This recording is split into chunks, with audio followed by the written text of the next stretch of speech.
Hello and welcome to Sweet Ears. I'm your host, Nozugo, and I'm pleased and excited and happy to have you with us. Guys, our family is growing. 400 studies. Thank you so much for your continued shares, your continued subscriptions, your continued likes and comments. I appreciate it. We appreciate it. And we love that we're a growing community. So let's hop right in. Sweet Ears.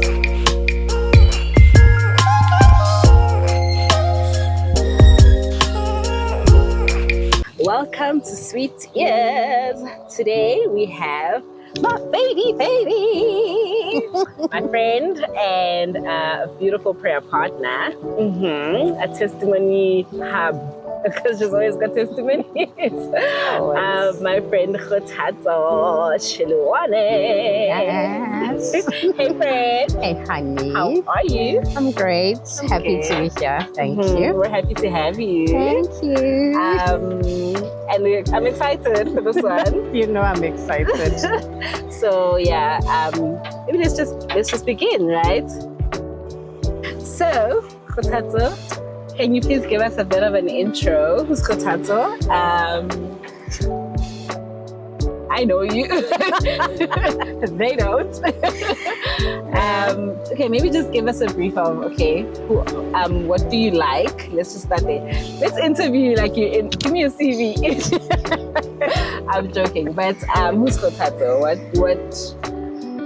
How is your what's your salvation story? How did you get saved, and when did you get saved? Yeah. Kgothatso from Davidson. Yes. Like the host herself. I grew up in church. I've just been a church girl. Mom was at church, and the church I went to, we actually attended Monday to Monday. Yeah. So, but I loved it. I think it saved me from so many things. Grew up in church. My grandmother was also quite very prayerful as well. So I've just been a church girl my whole life. Of course, there's times when you want to explore, you want to do cool things, and stuff, and you derail here and there. But I can't even recall when I started church, but I know that I took my salvation very seriously, I think around grade 6 from there. And then, obviously, like I said, hiccups here and there, but I just grew up in church. I grew up in a house where we prayed quite a lot. My grandmother was very big on that. She literally instilled that in us. So, and even now I still love the Lord. Yeah. I think my salvation makes more sense now to me, having grown up. She also has a way of saving, not has a way, but it does save us. And I have a similar story, that I'm so grateful to have encountered and experienced and haven't gotten my salvation so early in life. Yeah. It saved me, like literally. It literally does. Yeah. And even if there's certain things you want to explore with, it's always within limits, because you always know that, but I know I shouldn't be doing this. You know that. So, And your academic journey, how did that go? Where did you, like, who did you see yourself as, and what did you want to be growing up as a kid, and where are you now? I actually wanted to be a lawyer. What? Yes. I wanted to study LLB, and my father discouraged me quite a lot. I think because a friend of his had issues. If I remember correctly, he passed on due to him practicing law. I think some criminal came back for him or something like that, and that terrified him quite a lot. He discouraged me, but I still applied for it, and my second choice was psychology. And I think God's ways, for some reason I wasn't taken in LLB. I was taken for my second one, my second choice, which was psychology. And I did my psychology degree, BA, and then I went on to do my BA honors degree. And then And I think also the frustration of not knowing what you're really doing, because sometimes we get into courses without really understanding what's required. And once I was in, I then realized that actually I have to go all the way to masters for me to qualify. And at that time, I remember I went for my interviews and I was told I was very young. I must go gain life experience and work, and I'll come back a few years later. So that's when I didn't get into my master's. I then was unemployed for a year, and the Lord had communicated that I would be unemployed for 9 months. And yeah, I sat the 9 months, and then I got a job at a call center, and then I pursued my postgraduate certificates in education, and that's how I branched into education. So I've been teaching for quite some time, I think around 8 years now. Revealing my age. Yes. But you'll always be my 16. For quite some time, and now I'm doing my master's in educational psychology. God's grace. God is so faithful. Yeah. Wow, that's beautiful. That's great. Thank That's you. phenomenal. I like how, okay, Mina, I see why you wouldn't be a lawyer, ne? But knowing you, and I usually call her my shrink because she is. But you know what? I'm seeing now in our generation, in our time, the call to education is truly a calling. Yeah. And I think also being age, like there's maturity allows you to access certain thoughts, and that's what I like about growing up, is just that you are able to see, you don't just go into teaching. Teaching is like a calling, you're speaking over these kids' lives, you are, so it's just incredible. It's just amazing, that God would shift you from what you thought was you and take you to where he wants you to be and communicate, even the duration of your unemployment. He was just preparing you even in that time. Surely you probably also feel that you were prepared. Yes, with the unemployment, it came through a prophetic word. And then I inquired of the Lord, because the prophetic word said to me for a year, and God is just calling me to himself and wanting me to seek him. And when I inquired of him, that's when he was specific to say it's going to be 9 months and you will have to seek me. And that's the time that I actually spent with the Lord, Wow. So, yeah. Sure. Okay. So, let's just track back a little bit, when it comes to your academic walk and incorporating the Lord, and just as a young kid, you're in varsity. It's just you still look it, okay. But we're in varsity because that's when we actually also met, like officially. But how was that? How was your walk with the Lord then, and how did you see the Lord through your academics? Like, just give us a walk through. There's so many defining moments for me when it comes to God just showing up for me in my academics. But I think my biggest was finances. So my undergrad, I did it with government loan, NSFAS. And then in my third year, I was in the Dean's List for academic achievement. And that's when I heard of the faculty's bursaries. And we were encouraged to apply for them if we're going to pursue honors. And I did that, and I got in. Got into my honors, and I got the bursary, and I was working for the faculty. I was one of the lecturers, researchers at that time, and I was going for therapy, just trying to work through my issues. And I remember this one time, I was just over everything, and I went to see my psychologist. I just got there and I wailed. I was just feeling very overwhelmed, especially financially, you know. And academics do that also. I was homesick. I just wanted to go home. I was just over everything. And I remember how I cried the whole session. And my psychologist didn't know what to say. And in the end, she was like, can I just pray with you? You know, and she prayed over me. I couldn't even pray that day. And when I left, I went to the SRC offices. I don't even know where I was going, but I was just crying. And I didn't care who saw. I didn't care what happened. I literally had tears rolling down my face as I walked there. And I met this elderly man, and I can't quite recall. It was Mthembu Mtetwa. And he stopped me in my tracks. He greeted me. He asked what was wrong.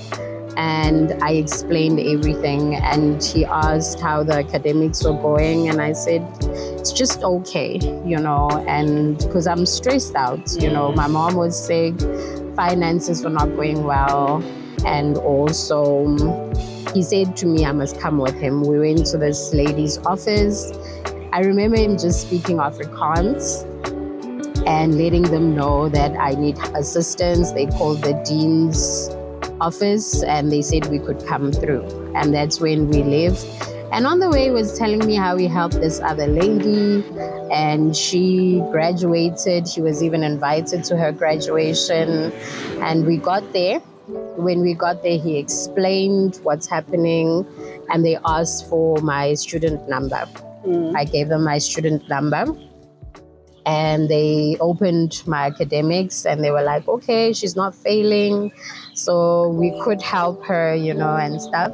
And then they just told me they were going to pay for everything. Yeah. They were going to pay for my residence. They were going to pay for my books, my outstanding tuition, and we left. And they said to me I should check after 24 hours. It should reflect by then. I didn't know how to say thank you. I was just crying the whole time and just thanking this man. And we left.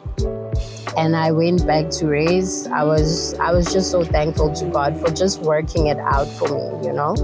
And I remember I went back to look for him.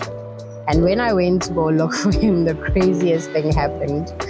I went there for a week and his office was just locked the whole week. Until I ended up having to go knock at that lady's office to ask. And I was like, I was here last week with this certain man. And she was like, I don't know what you're talking about. And I said, no, I was the girl that was crying. Remember, he was speaking Afrikaans. And she was like, I don't know you. I don't recall what you're talking about. And I left. I was so confused. I came back the second week, literally looking for this man, office locked. And I ended up going to the SRC offices. And I was like, no, I'm looking for Ntate Mtetwa. That office. They were like, what are you on about? I was like, no, he works in that office. I met him 2 weeks ago and I'm just looking for him. They were like, there's no such man in this area. Sure. God being God. Yeah. God being amazing. Sure. God being God. The craziest. So this guy's like, we don't know that man. I'm like, no, I'm insisting because I'm like, now you're making me out to be a lunatic, you know? And I'm explaining, I'm even trying to open my phone to show him my fees are paid. This man helped me and they were like, that office has been vacant for the longest. There's no one in there. I'm like, but he showed me the office and he told me he works there. They were like, no. And literally, I was just battling in my mind, for a God, man, who is this man, you know, who just literally randomly came to me and helped me. So I remember I told a friend of mine in varsity, Granny, and I was like, this is what happened. And I literally am struggling to find this man, you know. And she was like, would you ever entertain the thought that God brought an angel just to help you? And I literally couldn't believe it because, you know, in our mindsets, we always have angels as these creatures with wings and, you know, And all they these stay things. somewhere. And they stay They just cannot somewhere. have access to us. You know, and for me to have a physical being, an African man come, because maybe Gail, if he had the hair, you know, looking like shine. Jesus like, I'd probably be like, The okay, glow. you know, like just a simple man. And that's when I was like, God, if I'm wrong, you will really just correct me, but I'm going to believe you sent me an angel I to also think it's just an help me. angel because, you know, especially I've also been hearing, but there's just, you know how scripture would also say that you must treat people well because you don't know who you entertain. You could entertain an angel, you know. True. And you know, even in our previous episode, one of the previous episodes where Umuruti Tsepa was actually talking about his encounter with angels. Yes. You know, so we never think they would come snotty-nosed. Exactly. We never think, you know, and we just, you know, the Lord has kind of is what I feel the Lord is doing is that He's also showing us His great power, you know, True. and also how He is able to intervene. Yeah.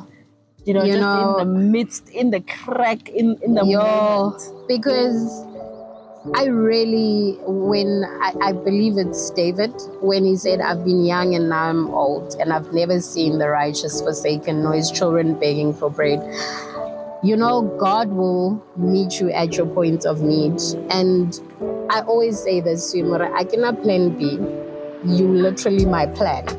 I have no alternative. And if you don't come through, I then am lost, you know, and that's just how I've always navigated my life. I remember telling a friend that, and she said to me, girl, I tell God that you're my dad, and if things don't go well for me, your reputation is at stake, not mine, you know. And that resonates with me so much, you know, that God really perfects that which concerns us. Like He will literally intervene, because I was at my wits, you know, I was ready to pack and leave. They want their full payment in August. And I'm like, Lord, where will I take this money from? You know, you've got your own, you know, you've got your own issues that you're dealing with. Literally, my academics was the biggest, and just me, you know, feeling like I'm not entirely happy with the course I've taken, and just mainstream BA psychology was really not for me at that point, and I felt like probably I took the wrong course, but because my dad has always taught me see things through, you know, I just felt, let me just finish this honors year, pass it, and then I don't know, I'll shelf it and I'll see what happens, you know. But I was frustrated, and now there's on top of that financial frustration, but God being God, because He's so faithful, you know, He just literally came through for me in that sense. So I think that's my biggest highlight of my academic journey. Sure. Okay, there's another one now, but yeah, my undergrad and that journey at that time.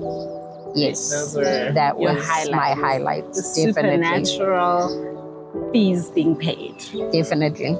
And I believe it. You know, when Jesus said to His disciples they should go and look for a fish and they'll find coin to pay tax, God is able to just pull strings for you in a very supernatural way that people will never understand. Isn't it amazing how when it comes to finances, there is a mental blockage where you don't think the Lord can come through in that area, especially financially. We always feel like there has to be another way. Yes. You know, it can never be, God can never use just anything to provide for us financially. And I love that example. God really breaks boundaries, honestly. Now I just believe God for the impossible always. People were like, be realistic. God can't break natural barriers to go through all the way for you. I don't believe that. I believe God can do exceedingly abundantly above all we can ever ask or imagine. Amen. Siri, tell me, I would like to know about where you are now. You've been teaching. You are you are very much saved. You understand the spiritual world. You understand, how do you navigate your gift, the gift that you have, spiritual gift, as well as your career. How do the two merge for you? Sure. You deep, Luena.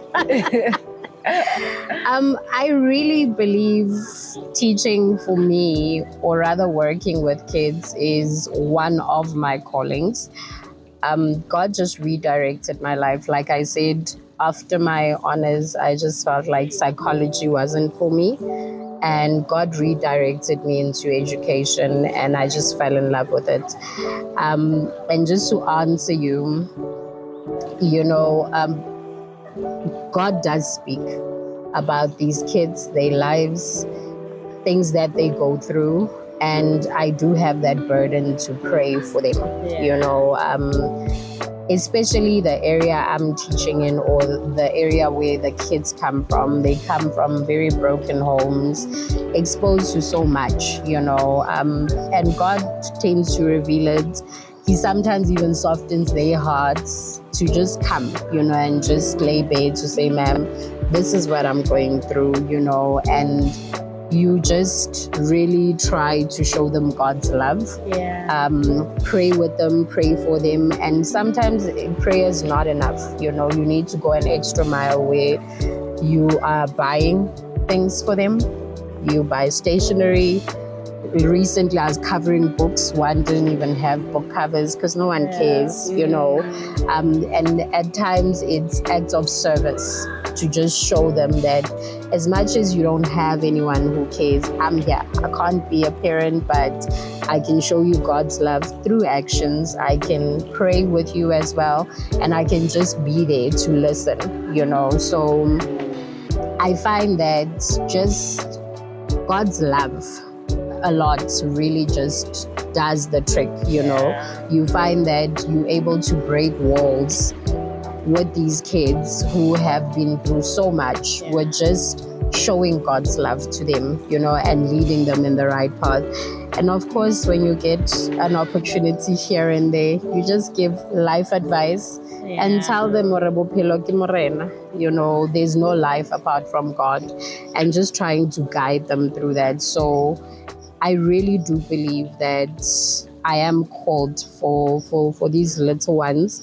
And even now, I believe now I'm in the right field of psychology, which is educational psychology, because I then still get a chance to work with them, and now it's at a deeper level where you work with kids who have been disregarded, who have been told they won't make it, they're not mainstream, and you're able to be there to give that hope, to say it's not all lost, So I believe God's redirection really is bringing me more into my calling.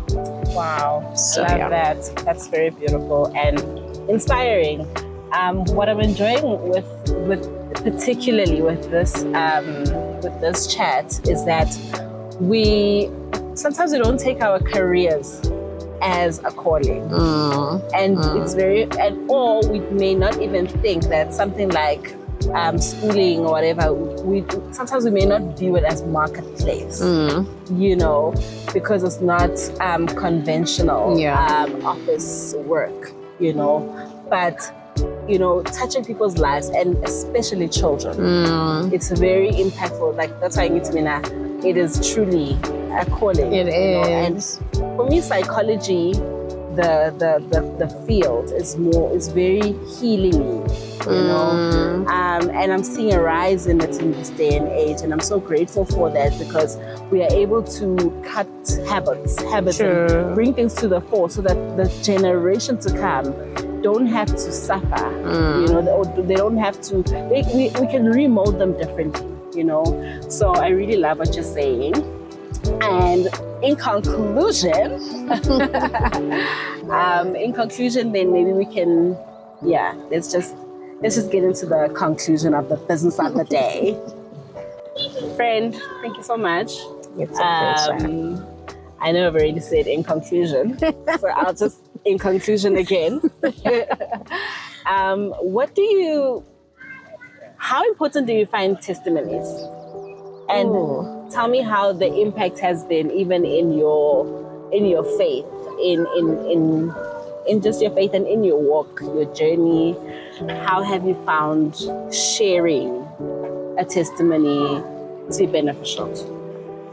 I believe in that so much, because I believe our journeys are an open testimony to other people, you know, and I believe you sharing is always going to benefit someone who's in a similar position, who's even maybe down, who's lost hope, or feeling like they can't do anything, you know. And just you sharing that this is what the Lord has done for me, it really does give somebody else hope, you know, hope for the future, hope to just try, hope to believe in God again, hope to really just want to do better, you know, and just trust in the Lord for greater things. Because I really believe that, you know, in my journey, I look at it now and I really feel like literally what the Bible says, don't despise small beginnings, really did come through for me, to think God literally brings you full circle, you know, from where you started, not wanting to do this, redirection, and now bringing you back to where you should be. And I really believe that just sharing the goodness of God, because the Bible says, as the Son of Man is lifted up, many are drawn unto him. We don't do things by might, you know, it's always God's grace. And for you to just try to exalt God, to say, this is what the Lord has done for me, it just brings so many to him, to say, God, if you could do it for that person, you surely can do it for me, you know. So I believe in testimonies. I will share testimonies. You've got sweet ears also, ne? Definitely. Without fail. Thank you. That's very beautiful. I love it. Thank you so much. Thank you, Sweet Ears family. Please continue to like, to share, and to subscribe. Love you so much, family. Thank you. Thank you, friend. Thank you. That's very beautiful. Thank you. you. Huggy, huggy.